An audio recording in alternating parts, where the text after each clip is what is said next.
নমস্কার বন্ধুরা, তোমরা সবাই কেমন আছো? আশা করি প্রত্যেকেই খুব ভালো আছো, সুস্থ আছো। কিন্তু আমাদের বাড়িতে কেউ সুস্থ নয়, সবারই কিন্তু চলছে ভাইরাল ফিভার। আর এই জ্বরের মধ্যে আর কিছু হোক কি না হোক, শরীরটা একদম দুর্বল করে দেয়, আর তার সঙ্গে মুখের রুচি একদম টাটা বাই বাই করে দেয়। তো প্রত্যেকেরই একই অবস্থা, খাওয়া দাওয়া প্রায় বন্ধ বলতে পারো। যা কিছু রান্নাবান্না হচ্ছে অর্ধেক পড়ে থাকছে ফ্রিজে, আর যেটুকু খাওয়া দাওয়া হচ্ছে অর্ধেকটাই ভাত মেখে ফেলে দেওয়া হচ্ছে। মানে খারাপও লাগে, ভাত আমার বাড়িতে কেউ নষ্ট করে না, কিন্তু মুখের এমন অবস্থা, বিশ্বাস করো ভাত খেতেই চাইছে না কেউ। তো যাই হোক, আমার বরমশাইয়ের একই অবস্থা। তো আজকে সন্ধ্যেবেলায় সে অনেক রিকোয়েস্ট করার পরে, বলো কী খাবে, বলো কী খাবে, কিছু একটু খাও। একেই তুমি রোগা পাতলা মানুষ, তার মধ্যে একদমই খাচ্ছ না, শরীর একদম খারাপ হয়ে যাবে। তো সে তার আবদার হয়েছে রুটি আলু ভাজা খাবো গরম গরম। তার আবার গরম গরম ফোলা ফোলা রুটি খুব পছন্দ আমার হাতের। তো ব্যাস অগত্যা সেটাই রান্না বান্না করছি আর কি।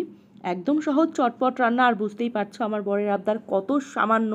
এই মানুষটাকে আমি হয়তো এর জন্যেই এত কী বলবো, মায়া বা এত তাকে ভালোবাসি। তার আবদারগুলো এত সামান্য হয়, আর আমি শুধু ভাবি যে মানুষটা এত সিম্পল কীভাবে। মানুষ অনেক সময় দেখবে না, জ্বর হলে বা কিছু একটা হলে আবদারের শেষ থাকে না। এমনকি বার্থডের দিন হলে, যদি কারো বার্থডে হয়, সে আবদার করে বা কোনো কিছু, কিন্তু এই মানুষটার ডিমান্ডই কোনো কিছু নেই। শুধু তোমরা খাও, তোমরা পরো, ভালো জামা কাপড় তোমরা কেনো, সব সময় তাই। তো এর জন্যই হয়তো মানুষটার উপর আমার এত মায়া। তো যাই হোক, তার আবদারে এইটুকু রাখছি। রুটি গরম গরম করব, আর সে তাওয়া থেকে নামিয়ে গরম গরম দেবো তাকে, আর তার সঙ্গে এই গরম গরম আলু ভাজা। তাই ভাবলাম সন্ধ্যেবেলায় কিছু তো ভিডিও সারাদিন তুলিনি, তোমাদের সঙ্গে এইটুকুই শেয়ার করা যাক।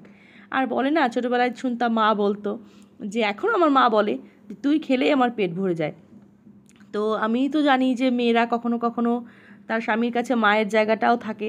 তো আমি বলবো, এখন আমার বরের যে অবস্থা, মুখ টুক শুকিয়ে গেছে একদম, না খেতে খেতে 3-4 দিন। তো ও খেলে মনে হয় আমার পেট ভরে যাচ্ছে।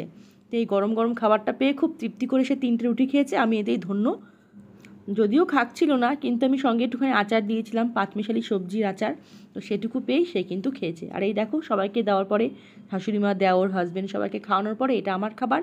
2টো রুটি নিয়েছি, একটু আলু ভাজা, আর এই সঙ্গে একটু পাঁচমিশালি এই আচার। এই যেগুলো আজকে আমাদের ডিনার। তো চলো বন্ধুরা, আজকের এই ছোট্ট একটা ভিডিও এখানেই শেষ করছি। তোমাদের কেমন লাগলো এই ছোট্ট ব্লগ, সেটা কিন্তু অবশ্যই কমেন্ট করে জানিও। সবাইকে টাটা। সবাই একটু প্রে করো আমাদের বাড়ির সবার জন্য, যাতে দ্রুত আমরা সুস্থ হয়ে উঠতে পারি, জ্বরটা দ্রুত কমে যায় সবার, সেটাই আমি শুধু চাই।